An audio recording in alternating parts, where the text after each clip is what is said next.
दीपा अपने माँ बाबा की फोटो के सामने चिट्ठी रखते हुए कहती है, माँ बाबा मैं जानती हूँ मेरे यहाँ से जाने के बाद सबको बहुत हैरानी होगी, पर अब मेरा यहाँ दम घुटता है। मैं यहाँ बिल्कुल भी खुश नहीं हूँ, इसलिए मैं यहाँ और नहीं रुक सकती। दीपा एक पुश्तैनी घर की लड़की थी, पर फिर भी वो अपना पुश्तैनी घर छोड़कर अकेली घर से निकल जाती है और दूसरे गांव पहुंचती है। जहां वो एक जंगल के रास्ते कहीं जा रही होती है, तभी वहां कुछ बदमाश लड़के उसे घेर लेते हैं। ओहो जाने मन, अकेली अकेली कहाँ जा रही हो? अरे जहाँ भी जा रही हो हमें भी साथ ले लो।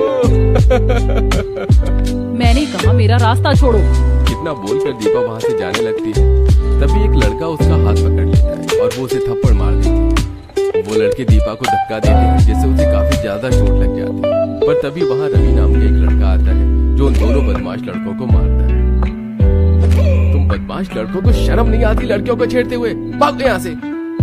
अरे तुझे तो हम देख लेंगे।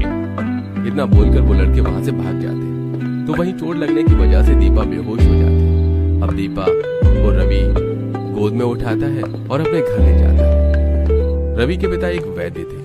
वो दीपा को जख्मी हालत में देखकर उसकी मरहम पट्टी करते हैं। अब कुछ ही देर में दीपा होश में आती है और वो खुद को एक छोटे से घर में पाती है और उसके सामने काफी सारे लोग खड़े होते हैं।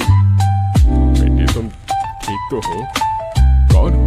कहाँ से आई हो? नहीं, मैं इन लोगों को नहीं बता सकती कि मैं कितने बड़े घर की लड़की हूँ। मेरा पुश्तैनी घर है। अगर इन्हें मेरे पुश्तैनी घर और परिवार के बारे में पता चल गया तो ये लोग उसका फायदा उठाएंगे। क्या हुआ बेटी, बताओ हमें, तुम कौन हो, कहाँ से आई हो, किस गाँव की तो नहीं लगती, और उस जंगल में क्या कर रही थी अकेली?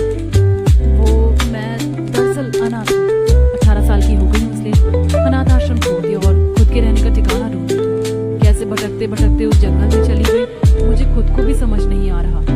दीपा की ये बात सुनकर आशा की बहू कविता को अपनी पड़ोसन की बात याद आती है। और ये कविता बहन, मैंने तुम्हें कितनी बार बोला है मेरा एक घर खाली पड़ा है, अगर कोई किराएदार हो तो बता दो, ताकि मैं उस घर को किराए पर चढ़ा दूं। अगर तुम्हें घर चाहिए तो पास में ही हमारा एक घर खाली है। माँ जी याद है ना आपको, हमारी पड़ोसन बार बार हमें किराएदार के लिए कहती रहती है। तुम कहो तो मैं अभी उनसे बात कर लेती हूँ। रात काफी ज्यादा हो चुकी थी, इसलिए कविता अपनी पड़ोसन को फोन करती है और दीपा के रहने के लिए किराए पर उसका घर मांगती है। ये लो तुम्हारा एक काम मैंने कर दिया। अब कल सुबह ही तुम जाकर अपने नए घर में रह सकती हो।